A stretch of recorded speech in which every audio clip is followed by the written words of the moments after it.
contento del rostro tapado, pero mejor así que nada. ¿Verdad? Damos gracias a Dios por esta oportunidad y es lo que podemos, ¿verdad? No queríamos terminar el año y en plena Navidad sin poder reunirnos. Que decían, bueno, empezamos el año que viene. Está bien, pero eso sería políticamente correcto, pero preferimos al menos terminar este año al menos con una reunión presencial y esperemos que no se vuelvan a interrumpir, aunque las cosas se pongan como se pongan, aunque tengamos que hacer algún tipo de inversión. Que sepáis que incluso debido a esta situación estamos mirando locales y ya hay algún candidato. Entonces, también que os mentalicéis que en una de estas os tendríamos que avisar que el lugar sería otro. Todo es también buscando la máxima amplitud, la máxima aireación para evitar futuros y posibles contactos. También decir para los que estéis online que podemos, digamos, emitir un certificado perimetral, es decir, para aquellos que estéis en otro ayuntamiento, como ya ha pasado en el caso de hoy, podemos emitir un certificado que venís a la iglesia, que tenemos el aforo del 50% y que es un lugar de momento que no ha sido cerrado como otros, ¿no? O obligado a no tener actividad, que lo sepáis. Voy rápido porque también las reuniones, aparte de ser un poco más frías, digamos climatológicamente hablando, espero que vengáis bien abrigados, pero yo también voy a ser más corto, como sabéis. Por lo tanto, vamos a leer rápidamente Lucas 5. Es la primera vez en mi vida que predico con mascarilla, así que tened paciencia, porque ya tiene mucho movimiento, gafas para arriba, gafas para abajo. Dice Lucas 5:1, dice: aconteció que estando Jesús junto al lago de Genesaret, el gentío se agolpaba sobre él para oír la palabra de Dios, y vio dos barcas que estaban cerca de la orilla del lago, y los pescadores, habiendo descendido de ellas, lavaban sus redes. Y entrando en una de aquellas barcas, la cual era de Simón, le rogó que la apartase de tierra un poco, y sentándose, enseñaba en el barco a la multitud. Cuando terminó de hablar, dijo a Simón: vos mar adentro y echad vuestras redes para pescar. Respondiendo Simón le dijo: Maestro, toda la noche hemos estado trabajando y nada hemos pescado, mas en tu palabra echaré la red. Y habiéndolo hecho, se encerraron gran cantidad de peces y su red se rompía. Entonces dieron señas a los compañeros que estaban en la otra barca para que viniesen a ayudarles, y vinieron y llenaron ambas barcas de tal manera que se hundían. Viendo esto, Simón Pedro cayó de rodillas ante Jesús, diciendo: aparte de mí, Señor, porque soy hombre pecador. Porque por la pesca que habían hecho, el temor se había apoderado de él y de todos los que estaban con él, y asimismo de Jacobo y Juan, hijos de Zebedeo, que eran compañeros de Simón. Pero Jesús dijo a Simón: no temas, desde ahora serás pescador de hombres. Y luego trajeron a tierra las barcas, dejándolo todo, le siguieron. Amén. Lo que quiero compartir esta mañana, en primer lugar quiero empezar como termino, y es hablar de algo profético, ¿no? En relación a este pasaje. Normalmente me gusta lo profético, pero al final hoy lo vamos a hacer al principio. Entonces, en Lucas 5 narra una situación increíble en la que Jesús hace lo que yo llamo algo más que un milagro, ¿verdad? Esta situación es una figura de la iglesia. Una iglesia que se esfuerza, que está viva, pero nada fructífera. Es una figura de un tipo de iglesia, ¿verdad? Dice que vio dos barcas que estaban cerca de la orilla del lago y los pescadores, habiendo descendido de ellas, lavaban sus redes. Es decir, Jesús vio un grupo de pescadores que estaban preparando la barca para la siguiente pesca, mejor dicho, las redes, ¿verdad? Pues esta había sido totalmente infructuosa, toda una noche trabajando en vano, ¿verdad? Y no solo vio las barcas vacías, sino que vio unos pescadores cansados. Después de una noche de trabajo es imposible no estar cansados. Aparte que después Pedro se refirió a esto, ¿no? Y dice que Pedro dijo cuando Jesús acabó de hablar, le dice: echad vuestras redes para pescar. Y dice: Maestro, toda la noche hemos estado trabajando y nada hemos pescado. Dice: más en tu palabra echaré la red. Fíjate, esta es qué expresión más dura. Trabajar toda la noche sin pescar. Porque si tú trabajas y pescas, te das cuenta, eso es satisfactorio, te realiza. Lo desagradable, lo frustrante, es trabajar todo el tiempo, toda una noche, sin pescar, ¿verdad? Por eso, la gente que trabaja, y también en evangelización y en la obra, y pesca, aleluya, pero aquí está hablando un contexto de gente que trabaja mucho, que se esfuerza, y no pesca nada. Entonces, eso es frustración. Entonces vemos que estaban cansados y desanimados, pero sin embargo eran un grupo de pescadores esforzados. Y el mensaje no se puede, digamos, desintegrar o, digamos, de alguna manera no vincular a esta realidad. Estaban cansados, estaban desanimados, pero eran personas esforzadas. Y es que lo que vemos en este pasaje, con esto termino esta parte profética, ¿verdad? Bueno, quiero decir algo. Dice que cuando les vio, se estaban preparando para la siguiente ocasión. Es decir, estaban lavando las redes. Y uno puede decir, mira, dejemos esto para siempre. Hay mucha gente que lo deja cuando ve que no consigue nada, pero ellos estaban preparando la siguiente. Winston Churchill, primer ministro de Inglaterra, artífice de la victoria en la resistencia inglesa frente a los nazis, dijo en una ocasión: éxito es ir de fracaso en fracaso sin perder el entusiasmo.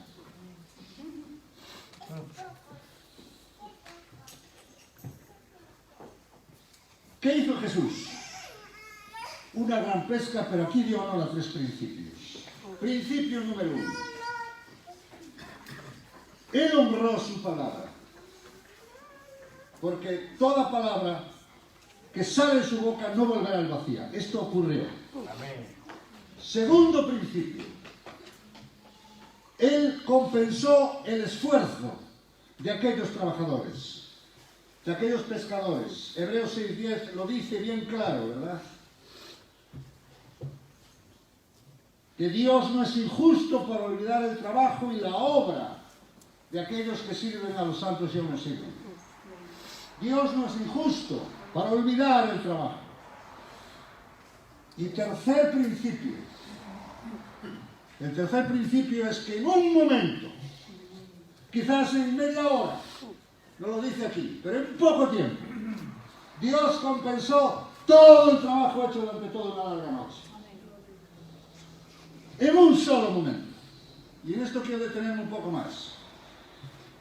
En un solo momento, toda la frustración, todo el cansancio, todo el desánimo fueron compensados y con creces. De tal manera que aún se cubrieron más que las expectativas. Porque de hecho dice que las redes se rompían y que la barca casi, las 2 barcas, no una, 2, casi se hundían. Quiere decir que las expectativas no daban para tanto, ¿verdad? Ahora, esto es la situación a veces del creyente o de la iglesia, esforzado, aunque cansado y desanimado, que llega un momento donde Dios, ¿verdad?, hace en un momento, honora su palabra, honora el esfuerzo, y repito, y hace lo que no se consiguió en toda una noche. Isaías 66, 7, 9 dice: antes que estuviese de parto dio a luz, antes que viniesen dolores dio a luz un hijo. ¿Quién oyó cosa semejante? ¿Quién vio tal cosa? ¿Concebirá la tierra en un día? ¿Nacerá una nación de una vez? ¿Has oído esto? Es decir, que antes que estuviese de parto, es decir, que esto a veces Dios le da la vuelta a las cosas. Sin parto, sin dolores, nace algo. Porque lo ha habido quizás en otro tiempo. Yo que hago dar a luz, no haré nacer, tiene tanto poder para producir un proceso como para sin proceso. De repente, en un instante ocurre algo. Así pasó en Pentecostés. ¿Por qué pasó en Pentecostés? Que en una sola predicación de Pedro se convierten 3.000 personas. Pero al día siguiente, en la puerta de la Hermosa, 5.000 personas.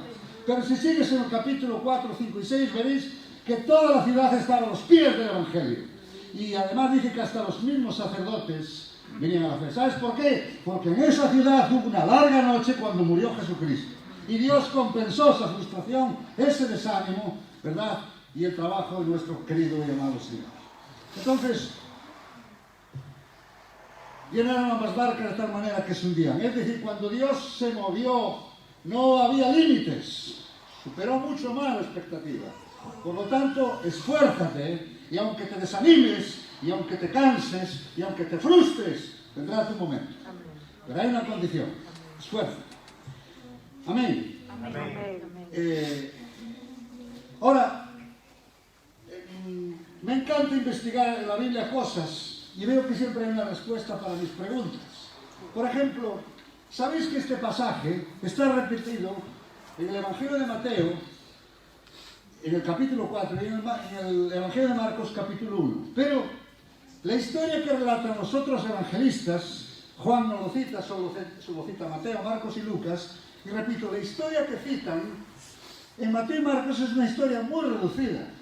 Por ejemplo, voy a leeros la de Marcos, que es prácticamente igual a la de Mateo, y veremos que lo cita de una manera un poco que nos llama, a mí me llama poderosamente la atención, porque parece incluso que hasta pudiera existir una contradicción, que no es tal. Dice en el versículo 16, andando Jesús junto al mar de Galilea, vio a Simón y a Andrés su hermano que echaban la red en el mar porque eran pescadores, y le dijo Jesús, venid en pos de mí y haré que seáis pescadores de hombres.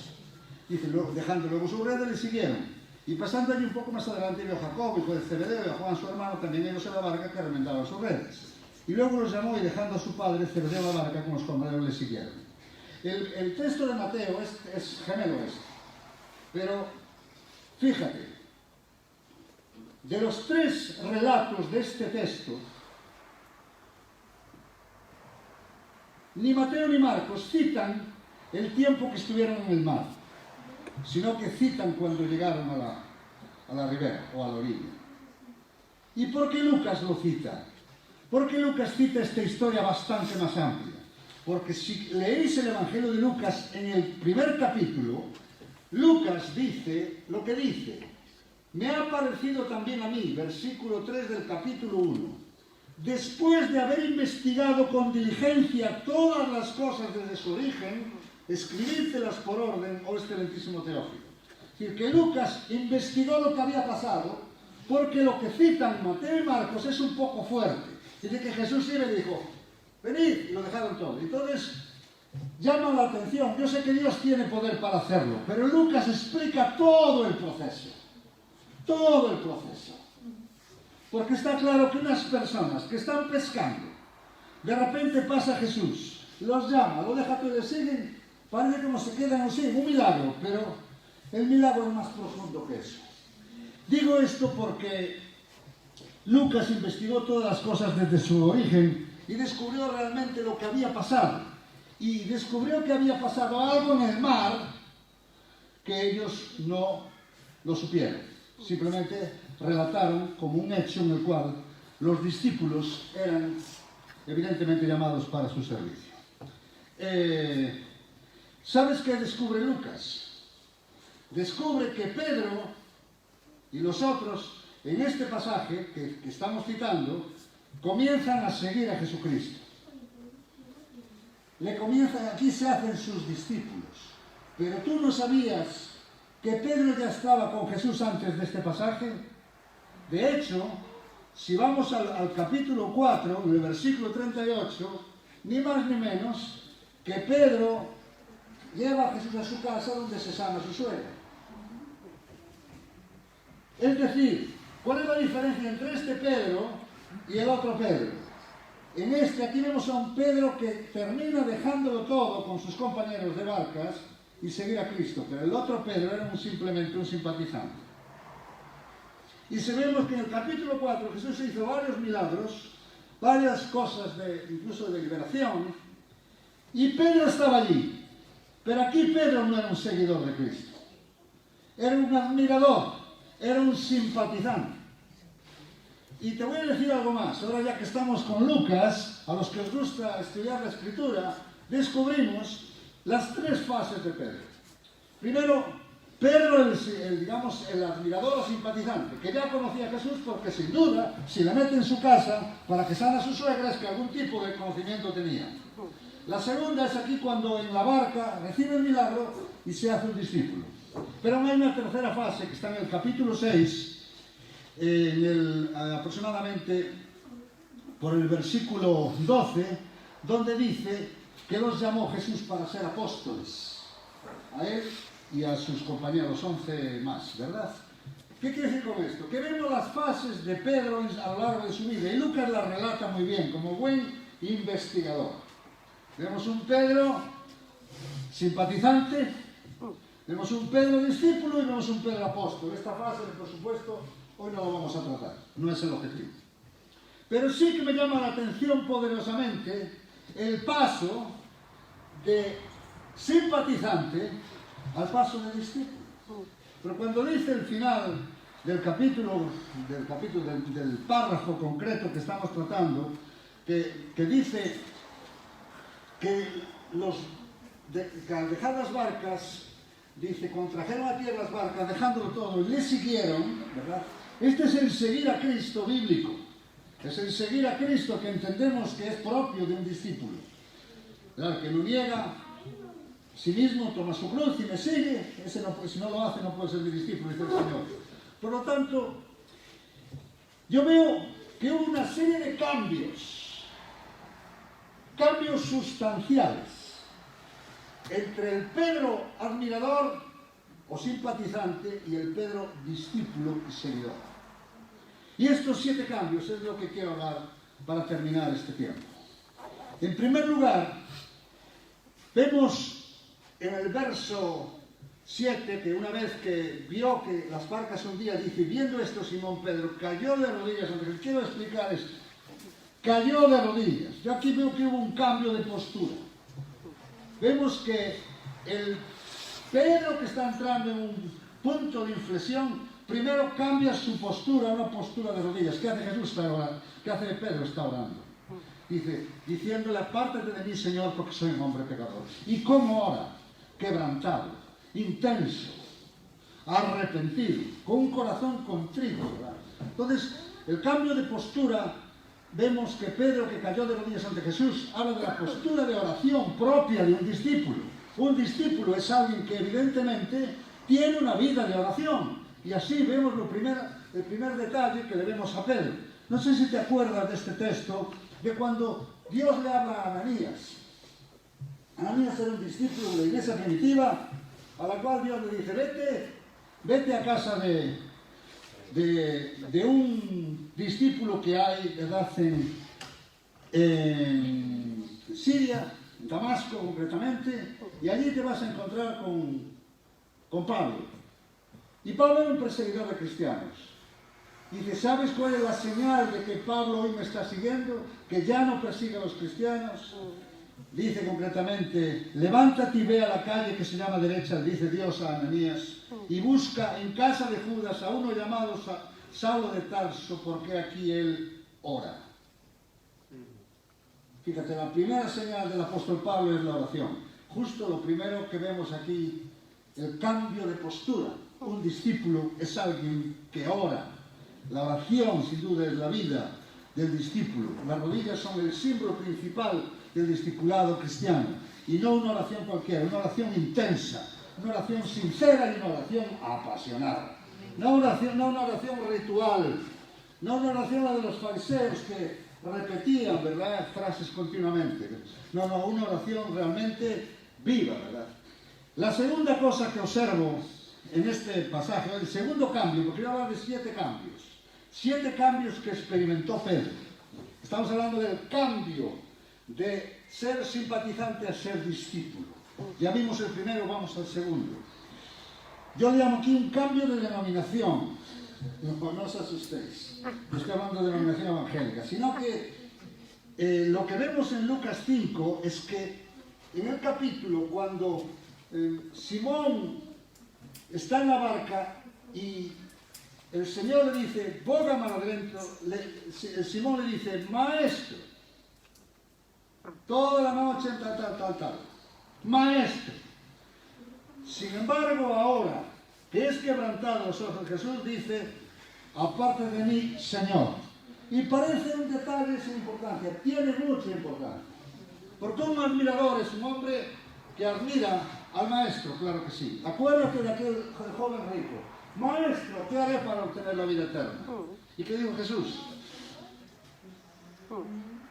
Maestro bueno solo hay Dios. Es decir, Jesús, como no lo reconoció, porque maestros hay muchos en el mundo. Maestros había los rabinos maestros. Platón era un buen maestro, Aristóteles también, Confucio también. Y Jesús, si para ti solo es un maestro, no es todo lo que Jesús es. Por eso el discípulo, en el nacimiento de este discípulo, dice la palabra Señor. Y eso habla del señorío de Jesucristo. Ya no habla de que meramente me gusta la palabra, porque yo creo que la palabra de Dios es como un postre, es algo maravilloso, ¿verdad? Es una cosa sabrosa, nutriente, magnífica, y le gusta a estos los inconversos. Yo recuerdo un inconverso que venía aquí hace años y le resumía las charlas a su mujer que era creyente, y se las explicaba. Era un apasionado de la palabra, pero no era creyente, no era discípulo. O sea, la palabra, Dios no puede ser meramente un maestro, claro que lo es, pero aquí la nueva denominación es Señor. Si Jesús es Señor, ¿verdad? Él es el Señor, estamos bajo su señorío, es una buena señal del discípulo. Seguimos adelante, fijaros qué cosa más anecdótica. No solo hay un cambio de denominación hacia el nombre del Señor, que antes era maestro, sino que hay un cambio de destino. Fíjate, me llamó mucho la atención porque la Biblia es un libro, esto debe de animar a estudiarle, a leerle y a amarle. Fíjate, en el capítulo 4:38, fíjate, es la primera vez que cita a Pedro, no lo cita como Pedro, ¿no? Sino que dice, entonces Jesús se levantó y salió de la sinagoga y entró en casa de Simón. Fíjate, Simón, anota por favor, una vez. La suegra de Simón, ¿cuántas veces era Simón ya? Dos. Bueno, ya no lo cita más, pero en el capítulo 5 que estamos tratando hoy, ¿cuántos Simones teníamos? Dos Simones. Fíjate, en el versículo 3 dice, y entrando en una de aquellas barcas, la cual era de Simón. ¿Cuántos Simón van? Tres. Le rogó que se le apartase de tierra un poco y sentándose enseñaba a la barca, a la multitud. Cuando terminó de hablar, dijo a Simón, 4 veces. Boga mal adentro y echad otra vez para pescar. Perdonad que os hable tan específicamente. Pero es que, respondiendo Simón. ¿Cuántas veces dice Simón? 5. 5 Simón. Pero fíjate, ahora Pedro es quebrantado. Y vamos a ver cómo se llama, ¿ok? Pedro es quebrantado, se arrodilla y dice en el versículo 8, viendo esto, Simón Pedro. Le creció el nombre. ¿Qué está pasando aquí? Un cambio. Que Simón está entrando en el destino de Dios. Amén. Eso es lo que dice. Pedro es el nombre que le dio Dios. Tú eres Pedro. O Petros, pequeña piedra. Dice, bienaventurado eres Simón, hijo de Jonás. Ese es el nombre que te dio tu padre. Pero Pedro es el nombre que te doy yo. Es el destino para tu vida. Amén. Tú vas a ser una roca importante, una pequeña piedra en el fundamento de la iglesia, claro que sí. Y aquí vemos que cuando Pedro se quebranta, de repente la propia escritura, el Espíritu Santo ya le va cambiando el nombre. No le cambia el nombre, habla de un proceso. Simón Pedro. No hay mucho de Simón, pero ya empieza a ver algo de Pedro. Aún hay algo de tu padre, pero ya empieza a ver algo de Dios. Hay un cambio de destino. Y esto habla del proceso de transformación, el proceso de cambio. Hay un cambio de destino. Cuando uno es un admirador, sigue siendo Simón. Pero cuando uno es discípulo, empieza a ser Pedro. Y hay muchas personas que no han cambiado nada en su vida. Precisamente que se han quedado en el viejo Simón. Y no han adquirido el nuevo Pedro. Y tenemos que entender esto muy fuerte. Que el destino no es algo de una quiniela. No es un regalo de Navidad. El destino no es suerte. El destino es discípulo. Es discipulado. Es la disciplina de seguir a Cristo como sabemos que es. Amén. Amén. En cuarto lugar, seguimos viendo, hay un cambio de actitud. Fíjate, apártate de mí que soy un hombre pecador. Aparece aquí un término que odiamos y que intentamos evitar, y es la palabra temor, porque dice que por el temor de lo que vio, ¿verdad?, que se había apoderado de él, es algo muy fuerte. Concretamente, dice, porque por la pesca que habían hecho, el temor se había apoderado de él. ¿Qué temor era este? Un temor de Dios. Un temor de Dios. Y aquí vemos a un Pedro que pasa de estar tan tranquilo a estar temblando en el suelo como una vara verde. Porque se había dado cuenta que estaba delante del Dios santo, del Dios verdadero. Y no se podía estar de cualquier manera. Por eso yo hablo de un cambio de actitud frente al pecado. Un discípulo tiene una verdadera perspectiva en relación a lo que es el pecado y sus consecuencias, ¿verdad? Y concretamente aquí le vemos temblando delante, dice, a los pies de Jesús, ante el temor. Porque el temor, como decía antes, no siempre es malo. Yo, por ejemplo, ahora que tenemos la puerta abierta y tenemos a los niños, les decimos, no salgas a la calle, por temor a que te atropelle un coche. Es un temor bueno.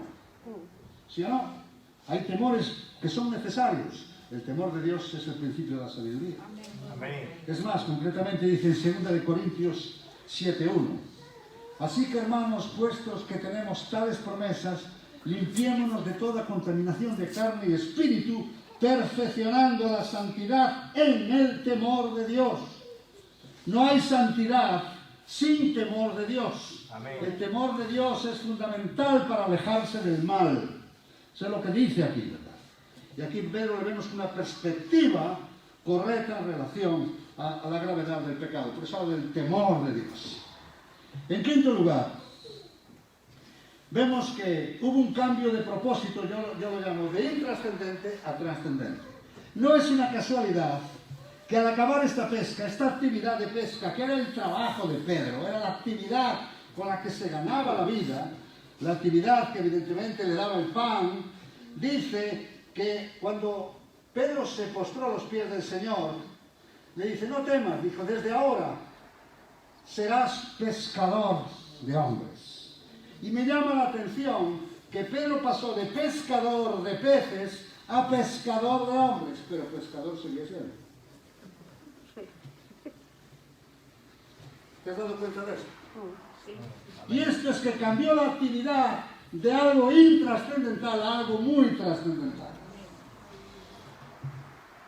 Parece que no, pero déjame que te diga. Fíjate que dice ahora, y me llama la atención esto ahora, porque acá está cambiando, es un tiempo de cambio, es un tiempo de, repito, de transición, sí, pero está habiendo un cambio. Una cosa es ser un carpintero que hace puertas, ¿sí? Pero otra cosa es ser un carpintero que hace puertas para que la gente se salve. Con el testimonio, con lo que Dios te dé. Todos los trabajos son buenos. El asunto y la importancia es que tu trabajo llegue a tomar dimensión trascendental. Es decir, que sirva para salvación, que sirva para ganancia. Mucha gente no entiende nuestra obra social, yo me canso de explicar. Pero se salva gente, mira lo que hacemos para que se salve la gente. El otro día en el reparto de Fene, un par de personas nos preguntaron por la iglesia. Pero nosotros cuando vamos como lo que vamos, no decimos que somos la iglesia. ¿Por qué lo saben? Porque nuestro trabajo es trascendental. La gente entiende realmente quién está detrás. Por eso puede ser de una profesión cualquiera, puede ser trabajador, de lo que sea, minero o empresario, no importa, lo que importa es el propósito con el que haces tu trabajo. Puedes hacerlo para ganar dinero, que es algo evidentemente legítimo para mantener una familia, pero puedes hacerlo también como una proyección trascendental. Y es que las vidas sean salvas, que las vidas conozcan a Jesucristo. Por eso aquí el Señor aprovechó una profesión para darle una trayectoria, una proyección trascendental. Es decir, no es ya que pesques peces, no, que pesques almas. Y te digo una cosa, si tú llegas a esta conclusión de que tu trabajo, por muy aburrido, muy rutinario que sea, o muy cansado que sea, pero si tú miras nuestra proyección, tu trabajo y tu cara va a cambiar. Importa el propósito con el que haces tu trabajo. Sea el que sea barrer una acera, sea levantar un muro, o sea diseñar un edificio, lo puedes hacer para la gloria de Dios y eso va a cambiar tu perspectiva de trabajo. Tu motivación cambiará tu actuación. Hacer las cosas con la motivación trascendental de ganar almas, sea lo que sea, cambiará tu rostro, cambiará tus modales, cambiará tu temperamento, cambiará tu ánimo, Es decir, te cambiará totalmente. En sexto lugar, hay un cambio de prioridades también. Dice el último texto del párrafo: y cuando trajeron a tierra las barcas, dejándolo todo, le siguieron. Yo no creo que las dejaron abandonadas, no creo que dejaron allí una barca que valdría su dinero o unas barcas.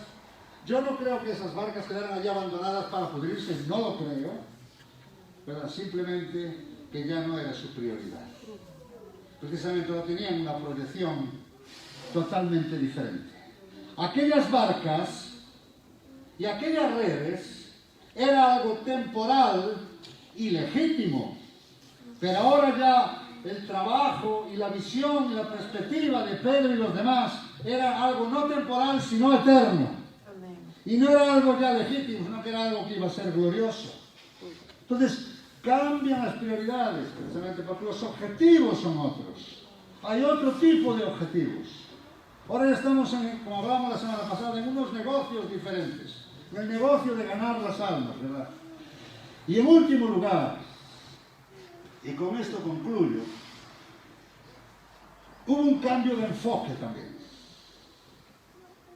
Entonces, ¿enfoque en qué? Fíjate el pasaje. Me encanta la Biblia porque la Biblia lo dice todo. Vamos al capítulo 4 de nuevo.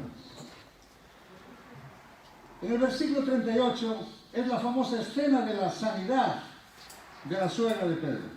Dice: entonces Jesús se levantó y salió de la sinagoga, entró en casa de Simón. Yo anoto la casa de Simón. Y dice, la suegra de Simón, y yo anoto la suegra de Simón, ¿verdad? Y ahora pasamos al capítulo 5 y vamos a ver en el versículo 3, Jesús ve las barcas que estaban lavando las redes y dice, entrando en una de aquellas barcas, la cual era de Simón. Fíjate, la casa de Simón, la suegra de Simón y la barca de Simón. ¿Quién era el centro del universo? ¡Simón! Simón era el centro de todo. Todo era de él. Su suegra, su casa, su barca. Pero fíjate qué final. Y cuando trajeron a tierra las barcas, dejándolo todo, le siguieron. ¿Dónde está Simón ahora? Perdido en la multitud. Ahora estaba en la iglesia. Estaba con los compañeros, estaba con los hermanos en la fe. Ya no era el centro, ya no era el último Coca-Cola en el desierto, ya no era el protagonista ni el ganador del Oscar. Ahora era uno más entre otros. Cambia el enfoque. El enfoque ya no era él mismo, sino seguir a Jesús al lado de otros. Amén. Por eso, hermanos, estamos contentos de abrir la iglesia. Amén. Amén. Porque esto es nuestra familia. Amén. Es el lugar en el cual todos seguimos a Jesucristo. Es el lugar en el cual nos encontramos con Dios, Dios nos habla, Dios nos reprende a veces, Dios llama nuestra atención, nos desafía, nos impacta y tantas cosas. Pero siempre en compañía de otros. Ya el enfoque no es mi vida, mi casa, mi familia, mi nombre, mi prestigio, mi trabajo, mi dinero, sino con otros seguir a Jesús. Amén. Fíjate lo que te ha hablado un discípulo. Su vida de oración. Una vida bajo el señorío de Cristo. Un nuevo destino. Una actitud radical, yo diría, frente al pecado. Un propósito de trascendencia, no de intrascendencia. Una prioridad, ¿verdad? Temporal no, eterna. Y por último, un enfoque en ser un seguidor, uno más con otros, de los que forman la familia de Dios. Amén. Amén. No sé si te ha quedado claro lo que era un simpatizante y lo que es un discípulo. Creo que este texto lo explica muy bien. Vamos a orar, terminamos para concluir justo un minuto antes de la 1. Padre, gracias por este día. Sí, Jesús. Gracias por este tiempo. Gracias por mis hermanos en la fe. Amén.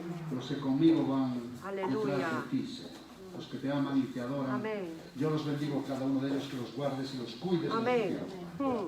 Gracias por atrevernos en un Amén. día de estos, a abrir a un lugar con frío, con todas las precauciones, con Amén. todos los miedos y temores, Señor, pero estamos aquí con ánimo de servirte, de amarte y de adorar. Aleluya. Señor, gracias, muchas gracias por tu iglesia.